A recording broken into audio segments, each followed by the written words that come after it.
Welcome everyone to a casted game of Age of Empires 4, and today spawned in the south corner of the map playing in blue, we've got Wham playing as the ayyubids, and his opponent in the north playing in yellow, we've got Valdemar playing as the Jushi's Legacy. Welcome everyone to Cliffside. That's the map for today. 2 civilizations as part of the Sultans Ascend DLC. And well, I like this matchup, I've got to say. It's an interesting one. Both civilizations have the ability to boom. Definitely the Jushi Legacy have the bonus on that though. Held as probably one of the strongest civilizations in Age of Empires 4 right now. Very flexible. I've got to say, Jushi Legacy is looking really strong.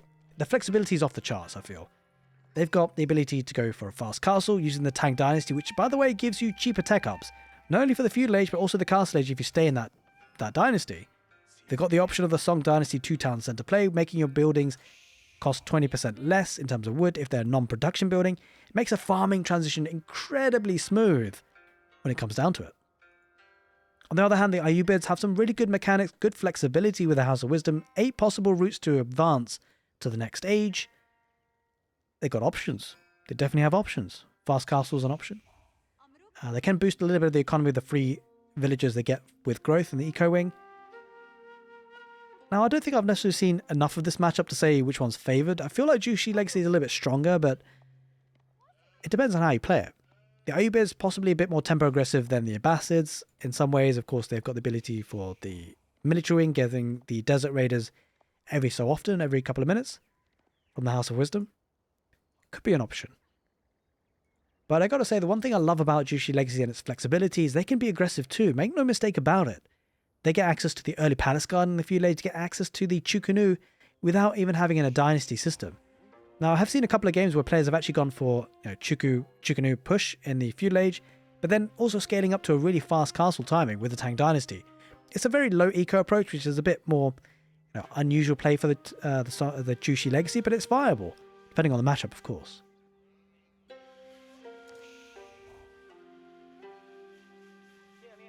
Now, speaking of the ayyubids and fast castle and that approach, recently we've seen a lot of military wing into fast castle.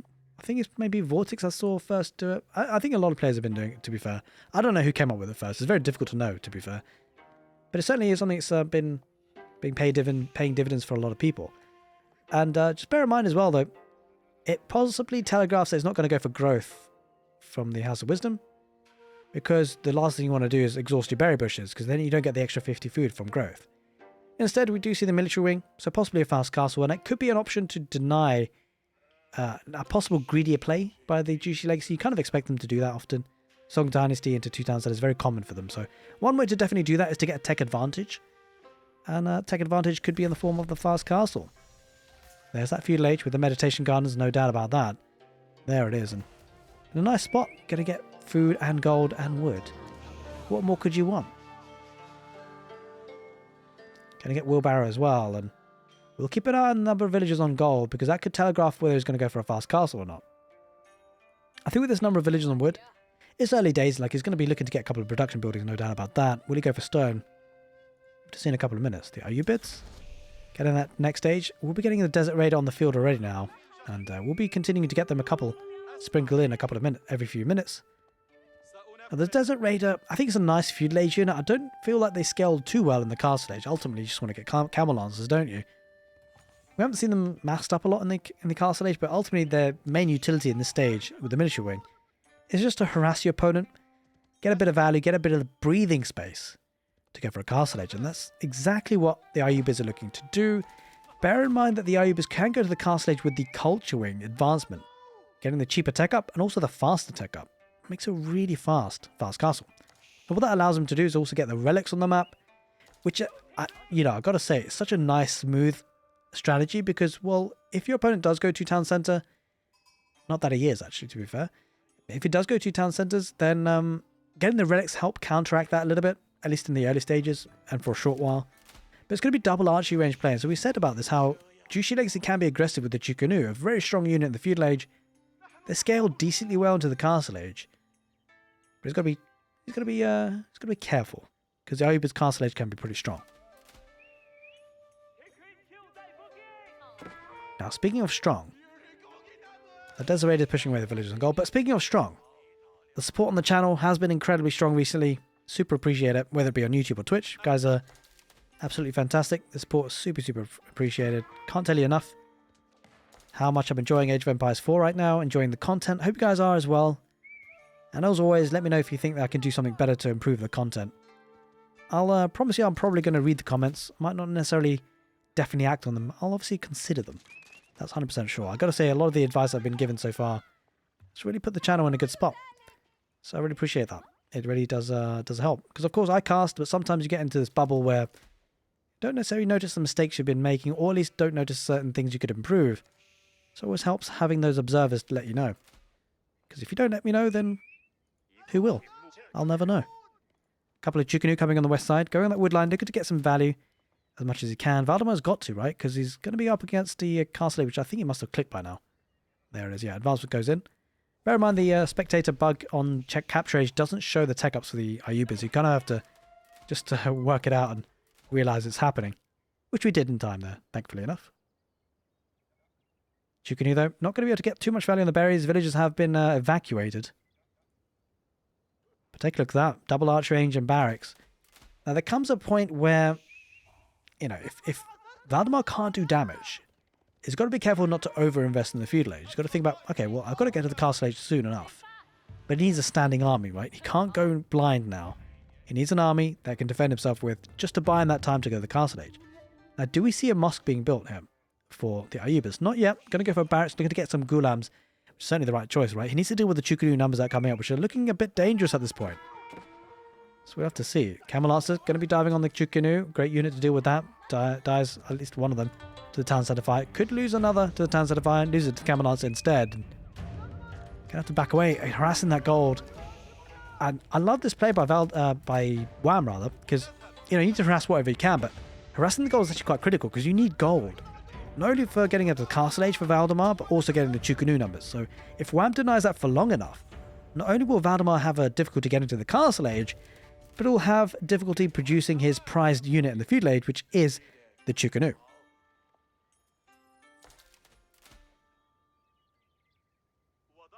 That's a lot of villagers on gold, and it's understandable because he's producing gulams and camel lancers.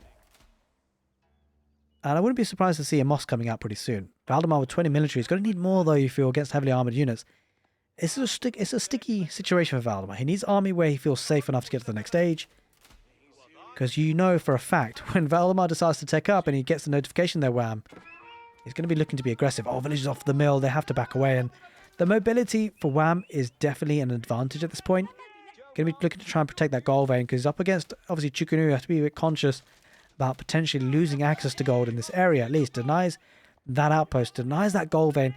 The great thing for Wham, take a look at this. Immediate transition into the gold vein here at the back. And that's going to be tough for Valdemar to stop because ultimately Valdemar can't split up his army too much because he's up against armoured units. So if he's got a weak army in one spot, that army will go down, it'll get encapsulated, and it could be very snowbally. At the same time, Valdemar would want to split up his army so he can deny multiple resources at a time. He's denied the front goal, but big deal. It's not a problem for Wham. It just goes on the back one. And this time we will get that outpost, you feel. Villagers would have to be careful, though. It does lose one, so good value already. I mean, he's invested a lot into this, Valdemar. Only got one villager so far. One's better than zero, but it's not saying a lot. Now, it does have Steeled Arrow, which will make these Chukanu a little bit more effective. Getting out post on the berries, need to protect that food economy for sure. And yeah, this is an issue. He's always got the threat of camel lancers at the back of his base. Can be very irritating to fight up against.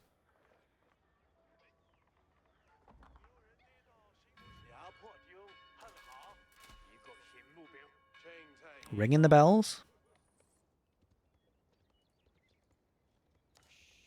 Camel Lancer numbers are starting to build up. When it starts to get a bit scary, I would love to see a blacksmith. Oh, there it is. There it is. I missed it for a second. But yeah, I mean, the blacksmith, he's going to want to get Iron Undermesh, right? That's the first thing he queues. Makes total sense. Because he's up against a lot of Chukanu play. If he gets Iron Undermesh, makes it a little bit more difficult for the Chukanu to get value. And interestingly enough, Valdemar not opting to save up for the castle age just yet. What's more of an army? A big problem for Valdemar, whilst he does have Spearmen, which somewhat counteracts, I mean, obviously it's the hard counter to cavalry, but it's Castle Age versus Feudal Age units. And the main problem is the mobility, right? So he can just ride out here. Wham. Doesn't have to engage if he doesn't want to. He dictates the terms of engagements. That's a rough spot to be in if you're Valdemar. Lacking food as a bank of resources means he won't be getting the castle age anytime soon, and that's a bit worrying, I gotta say. Ayyubids walling up in the middle, making sure that he can raid, but he won't get raided. 45 military to 15, and interesting game so far. Double barracks, double archery range. But do you see the early palace guard, which I love this unit, by the way, I've got to say, because it reminds you of the HRE man-at-arms, reminds you of the English man-at-arms, or early man-at-arms, I should say. And the reason why I love this unit is because, you know, often when you're going for a very heavily numbered units of feudal age units, ultimately, the really tricky part is if they don't scale well into the next stage, into the castle age, it's so rough making them, because you need them to survive to get to the castle age. But when you get to the castle age, the worst thing you can happen is have a redundant army. And sometimes in many ways, archers and sometimes in many ways, spearmen can be a bit redundant in the castle age if you're up against like ghulams or man-at-arms, right? Archers and spearmen do nothing for you. But then we see those ghulams there. Speaking about archers and spearmen not doing anything for you, I mean, they're tanking well against the palace guards. They've just got large numbers of them, right? And the Chukunu are getting good value. Early palace guards, though, they're tanking a great deal. But so, yeah, on terms of early palace guards, they scale really well to the castle age. Just upgrade them to normal palace guards, and hey presto, you've got a truly armoured castle age unit. Chukunu also scale pretty well. Obviously, they're just a ramped up archer, aren't they? But they don't scale as well as a palace guard would, of course. The main thing, though, got to think about for Valdemar is when does he time that next tech up? Got to time it well. Got to time it carefully. He's got to time it in a way that he's got a standing army to protect himself. Now, one way is to not only just get army, but also static defenses, maybe invest a bit of wood. But the trouble with that is, of course, he needs villagers on food and gold to get to that castle age. And the last thing he really wants to be doing is gathering wood. Especially when you factor in the cavalry on the field. Like, if you get palisade walls, you've got to make sure you're fully covered. Well, these Camelots are getting good value in the north. I mean, the Camelots will go down eventually, but again, good value there for what? Well, they might save these two. No, he's just going to engage. No, he's going to run away. He spots it. No, he's going to engage. And this is kind of a problem. I mean, will the Chukunu survive this? I'm not so sure. I think Camelots just win this. This is just how rough it can be. This is why you need a large army number. Coming down the south, though, takes out the gold vein. Villagers do retreat. Takes out another villager there. Oh, Camelots are still alive. That's got to be a pain. But anyway, what we're talking about the palisade walls, like if you get some palisade walls, it can deny an entry route. Ultimately, though, camel lancers and mobility units, they just need one entry route and then the back of the base. So unless Valdemar walls up every entrance point, it's tricky, right? It is definitely tricky. And now we see a mangonel. This is a scenario where I think Valdemar has to back away. Like, you see a mangonel, you got heavily infantry numbers, you can't take a fight. He's got to back away. Now, the good thing for Valdemar, though, is he does have a decent economy, right? He killed a couple of villages of his opponent, means he's ahead in village account. And now we will be looking to take up to the next stage pretty soon, getting a village just to be able to garrison inside. The Ghulams, though, they're going to get good value. Of the mangonel deploys, that could be problematic. The Chukunu numbers are decent numbers, though. They will be able to at least two-shot the Ghulams, I think. Two-shot should be okay. Yeah, it should be just about two-shotting them. But it might not be enough. Ghulams charging in. The Spearmen and Palace Guards are acting as a meat shield. I think Palace Guards really changed things up. There aren't that many of them, but again, they do help for sure as that meat shield.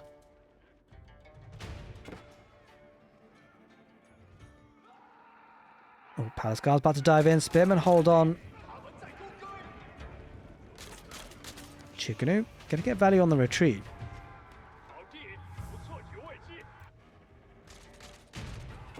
Oh, Palace Guards. They aren't that many in numbers now, and the Ghulams getting good value. I don't think he has enough though, Ghulams. This is actually showing how powerful this massive Chukunu can be. Holy moly, he's two-shotting them. That's actually pretty impressive, I've got to say. Like, bear in mind he's got wedge rivets. That's really powerful. Now, if those were archers, it'd be a totally different story, right? Because, of course, the Chukunu get the burst damage. Goes up with the Mount Lu Academy. That'll be giving good advantages for the Imperial officials. But enough about Imperial officials, because the cavalry die in the back. And now the tech up is in, right? So Wham. We're at the stage of the game where Wham might be looking to do some damage. There's the Manjanik. I think I said mangonel earlier. Always get them mixed up, but it's the Manjanik. Essentially a mangonel, but an extra form of attack as we're seeing now. The incendiary damage. Now, bear in mind, Wham might be looking to be a bit aggressive, but with 51 military, this might scale really well for Valdemar, I gotta say. This is an army that scales well. The Palace Guards and the Chukanu. Bear in mind as well, Valdemar might look to upgrade these units quickly with the supervision of the Imperial officials. I think he's going to dive this. There's only one Manjanik on the field. Spearmen dive, Palace Guards dive. Gulam's going to tank though. They're going to allow the Manjanik to escape. Manjanik might deploy. Valdemar's got to be careful about his Chukanu. Does go on the spread formation. Gets good Mangonel shot, but there's enough Chukanu there to make it worthwhile and pick off some of the Gulams on the retreat. Palace Guards coming in the south. Valdemar going to try and snipe at the Mangonel. Will he get it? I mean, he should. Yeah, he will. The Spearmen coming from the north. There's not enough units there for the Gulams to stop that happening. He takes out the Mangonel. And well, this is looking rougher for Wham. Has Gulam numbers, but Palace Guards, they're going to tank a lot there for the Jushi Legacy. The Chukanu behind them, getting great value. Now, Wham's going to lose his army. Now, bear in mind, Wham did get 3 relics and a sacred site. That will certainly help the gold income. Has been able to transition onto berries on the east side with the map control that he has developed. But that map control is just about to expire, you feel, because this is a lot of army coming forward for Valdemar. Also getting the Jiangnang Tower. Going to be getting that Song Dynasty, a free unit for every military building that's built, but also possibly scaling into multiple town centers, which is probably less likely. I think generally what this is for is going to be that farming transition. Especially he's got 500 wood in the bank. You can kind of see it happening. We're going to look away for a minute. We're going to look back and be prepared to see a lot of farms. That's just generally what the Jushi Legacy do. They love to farm. Not any old farms as well, so on granaries. And Wham needs to build up an army to deal with this. I mean, man-at-arms, mass man-at-arms could work. We do see a little couple of numbers of crossbows, which will be a thorn in his backside for sure. Crossbows are there for Wham as well, but not enough numbers. 44 military versus 21. Wham might be overrun. This could be a good victory for Valdemar. We shall see if he can pull it off, if he can seal the deal. That's the big question that remains. On the north side, there is an outpost. Well, Camel Lancer still dishing out damage. And, well, Wham holding on for now. Obviously, looks like Valdemar not too keen on being too aggressive for now. Getting a mosque for some more relics. The 4th relic being brought in. And whilst Valdemar and Jushi Legacy do have a strong late game, they've got to be careful about the relics coming in there for the ayyubids. But there we are. There is a farming transition. We looked away for a minute and look back again, and plenty of farms being seeded as we speak. And the Camel Lancers will spot this. The ayyubids, on the other hand, no farming transition just yet. Able to take out the pocket economies, the berries, the deer, whatever you want. The ayyubids have had a lot of map control for quite some time. It's taking full advantage of it. Camel Lancers on the north will be poked and prodded. Valdemar trying to get some walls up of his own, and we might be heading into the late game at this point.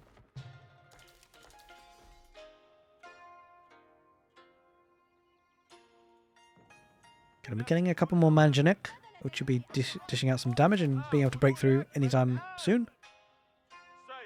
And bringing that 5th relic as well for the ayyubids. Kind of tricky for Valdemar. He's got a strong position at the moment, but that position might disintegrate pretty quickly.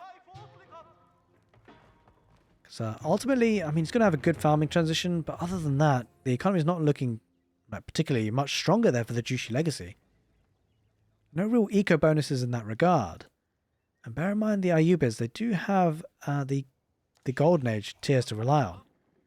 He does have a nice 10% gather rate extra for each villager. And that might be increasing with the production speeds later on in the game if he does get to tier 3. Starting to get a lot of siege. Manjanik with their flaming boulders. Kind of making short work of the palisades.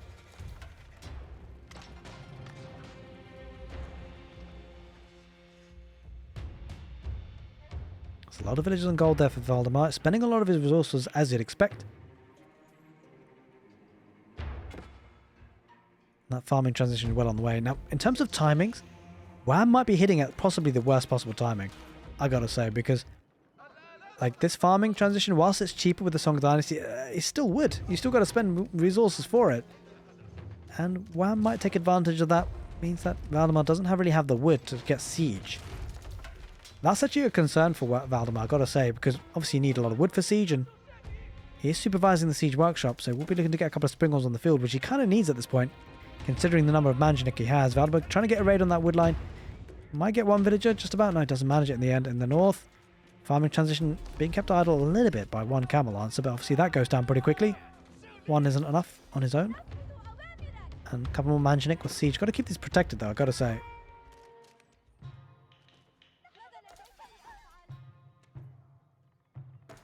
Oh, speaking about protection, well, those palace guards found some unprotected villagers. Got a decent number of kills here, Valdemar, so far. 13, but the palace guards will go down there on the front. Relatively passive game for the last sort of 5-10 minutes, but I think that's going to be the calm before the storm, because take a look at the siege men moving forward now. 2 Manjanik, 2 Springolds. Now, bear in mind, there's no astronomical clock tower for the Jushi Legacy as there is for the Chinese, so these regular Springolds are unfortunately just regular. There are 3 of them, though. Oh, Ghulams might be looking to torch down the outpost, and then the Springolds, they're going to be exposed. Wait, got to be careful there, Valdemar. Doesn't take the bait, wham. Valdemar keeps his army close by. Looking to build another siege engine on the field. Now, bear in mind the ayyubids can do this. They also don't need siege engineering, just as the Abbasid don't. It's a nice little bit of a touch for them. No real need for a siege workshop. Looking to get all 3 sacred sites. This could be a problem for Valdemar because he's camped at home, but he won't be able to be camped out forever. He needs to get access to the sacred sites to decap them if it becomes a problem. Takes out 1 Springald. Good snipe there by Valdemar. Oh, Manjanik deploys. Oh, that's a massive hit on the infantry. But take a look at that. Half health on those guys. Absolute devastation. That's a massive hit for Valdemar. Don't underestimate it. Now, if he takes an engagement now, a lot of these units will perish because they're on half health. Springald's heading forward there for the Jushi Legacy, looking to snipe out the siege, but Wham being patient, he recognizes he doesn't have the siege numbers, taking the engagement. The Ghulams, though, die on the front line, and even with half health units, he's still able to win that fight. The choke point really helped out Valdemar in that situation, I gotta say. Wham backs away for now. 29 military versus 48, raiding on the back. Always sending 1 camel. It's always irritating for Valdemar to deal with. There's no military this time. Might get a couple of villagers. Holy moly. Exactly, Crypto. If you guys are unaware, I'm streaming live on Twitch these days, so make sure you drop a follow if you want to check it out, if you're watching on YouTube and want to see me cast live. I'd love to see you here. I do engage with chat a lot in between games. So if you want to say hi, I'd love to meet you here on this side. But of course, if you just want to enjoy the YouTube content, by all means, plenty more content coming your way.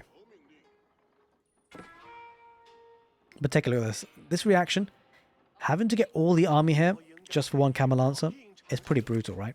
Because this is not what he wants. He wants to challenge the sacred sites. But wham, forcing him to stay at home with just a couple of units.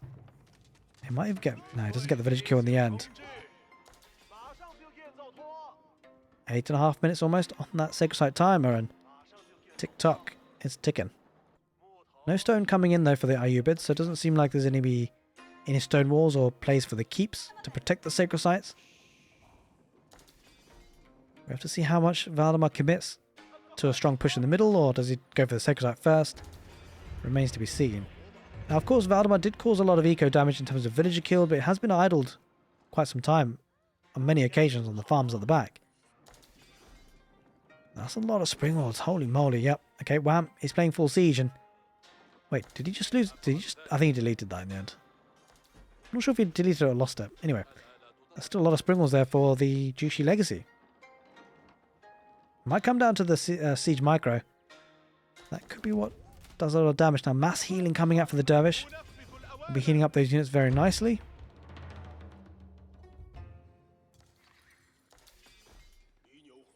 I suspect we have seen the calm before the storm.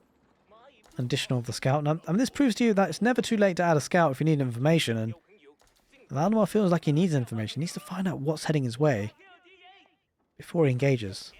And so he knows what to produce, knows what to train, try and counteract his opponent. Quite a lot of Ghulams, quite a lot of range units. The trouble for Jushi Legacy, possibly crossbows, is what he needs. The mangonel is always a threat. That's a lot of Springolds. Manjanik deploy on the markets forward. It's not too much of a problem losing that. He can rebuild it if he wants. That's a lot of Ghulams, though. The Ghulams focus on the a lot of spearmen. There's a lot of palace guards, a lot of crossbows there for Jushi Legacy. Wham! He's looking to deal out a killer blow, but always keeping Valdemar at home. The concern for Wham is the military numbers. 79 versus 47. He's pumping here, Valdemar. And if he takes one bad engagement here, Wham, he might be looking to be overrun. And ultimately, it's interesting how Wham is putting pressure, but simultaneously defending the sacred sites. As I say, sometimes aggression is the best form of defense. Or attack is the best form of defense, I guess they say. Valdemar, respecting his opponent, maybe respecting his opponent a bit too much, because he does have a good military lead. Of course, we can see that. It's not necessarily something that he can see. He's looking to buy as much as possible time as he possibly can. He's got to be careful about the sacred side victory. That could be an option for him.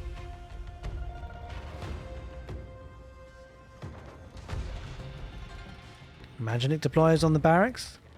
Barracks up in flames. That's a lot of springalds though. And the biggest problem for Valdemar is dealing with the springald mass and then dealing with the mangonels. It's definitely going to be a siege fest. That's going to be the key bit of detail in this game. And possibly decides who wins this. Trying to get an outpost for vision. Bear in mind, he's actually got a lot of production on the front, and with only one town centre, he won't want to lose that town centre if he can help it. But he's abandoning the area. Valdemar really respecting his opponent. He's really wary of the situation, just trying to build up so they can take one big fight. Now, he is at 200 population, so this could be a scenario where Valdemar might snowball if he takes one good fight. That could be a big problem for him.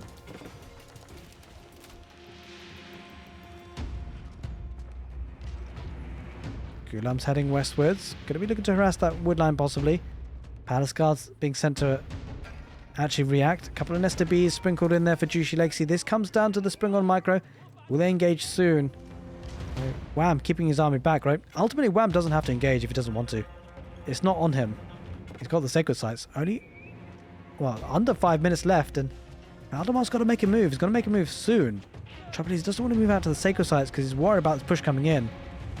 But if he doesn't lose to the sacred, if he doesn't lose to the army, then he will lose to the sacred site unless he pushes out. Here comes the push. I think it's go time. Has Valdemar timed this perfectly? We have to see. Manjanik. Got to be careful, Wham. Keep them protected and got to react to this. Crossbow numbers decent for Wham. He's going to be engaging with the Palace Guards. Manjanik deploy 3 of them, but it's left unprotected. He hasn't got a good surround. Valdemar should be able to snipe him out. Going to try and get the Springles to try and defend the Mangonels, I guess, but again, it comes down to Springal Micro. There are Nesta Bees. This is a problem for Wham. He might lose everything. Village is coming out to repair, but he loses 2 of the Manjanik. 1 more remains. Manjanik does deploy, but again, he left them completely unguarded. The siege gets completely wiped out. Valdemar, he's taking that fight, and he takes it decisively. Wham, overextended, and Valdemar made him pay for it. What a great comeback. What a great game. Valdemar stealing the show on Cliffside.